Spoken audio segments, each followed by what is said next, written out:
If I look back on anything I've ever done, mistakes I've ever made, like paths that something that I put out that I didn't quite think, man, maybe I just waited 3 months before I released that, or maybe I should have, re-edited that blog post a couple more times before I put it online, or those things drive me crazy. The things that I've done have driven me crazy, but yelling at someone I didn't have to yell at them for, whatever. But the most important thing is always for all people to recognize that you're not who you were a year ago. You're not who you were 5 years ago. You're not who you were last week. You're who you are now, and this is the only you have control over. So you got to regulate how much you dwell on regrets of the past. You really got to be careful, because it's good to have a little. Because my regrets, whether it's things of professional nature or the very few regrets friendship-wise, which is one thing that makes me very happy. But, there's life is strange. There's a lot going on. There's a lot of factors happening in life. But for sure, who I am now wouldn't have ever happened if I didn't fuck up. If I didn't make those mistakes, I wouldn't have understand the importance of friendship and kindness. And if I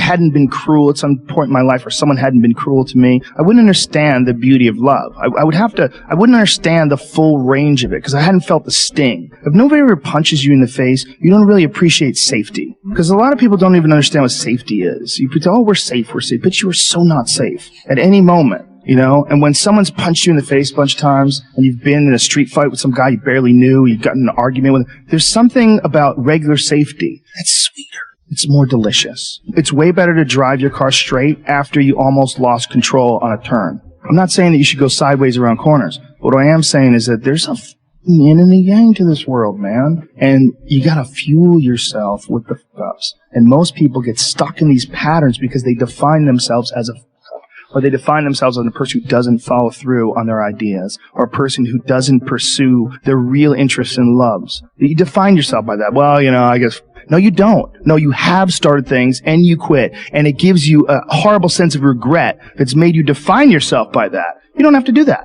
The one thing that discipline definitely does help you with is it helps you get things done. And when you get things done, when you actually do things, you have more success. If you have more success, and sometimes a big part of success is just not being lazy and just doing it. That's like 90% of it is just showing up. Get there and start working. Like, you're not going to feel perfect every day. If I only worked out when I felt good, I'd be a fat.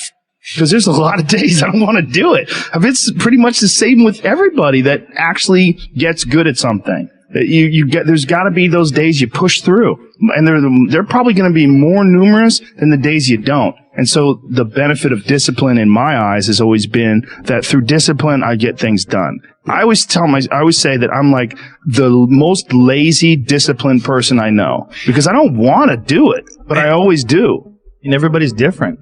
Everybody's similar, but everybody's different. And your attitude has a giant effect, not just on your life, but on other people's lives around you. That's the other thing about it. Those I can't catch a break guys, get them the f*** away from me. I can't be around those guys. I don't want to hear that shit. I don't want to hear that shit. I don't buy it. Because everybody has bad breaks. I've had a shit ton of bad breaks. But you know what I did? I stayed up, and I thought through it. And I figured out what the I did wrong, and then I went back. It's like I fucked up everything I've ever done 100 times. There's no other way to do it. And I've had a bunch of shitty breaks. Everybody has. But you got to realize when you have those shitty breaks what that is. It's an opportunity for you to reassess, reboot, get better, figure out another way, find another way through. It's just little challenges. And the people that look at those challenges and go, why do I always have these challenges? They're cancer. Those people are dangerous to be around. They will rob you of your enthusiasm. They don't give you any fuel. They're the opposite of fuel. Hey there. If you're enjoying our content, show some love. Like, share, comment, and subscribe to stay tuned for more. Let's build something awesome together. Subscribe for more now.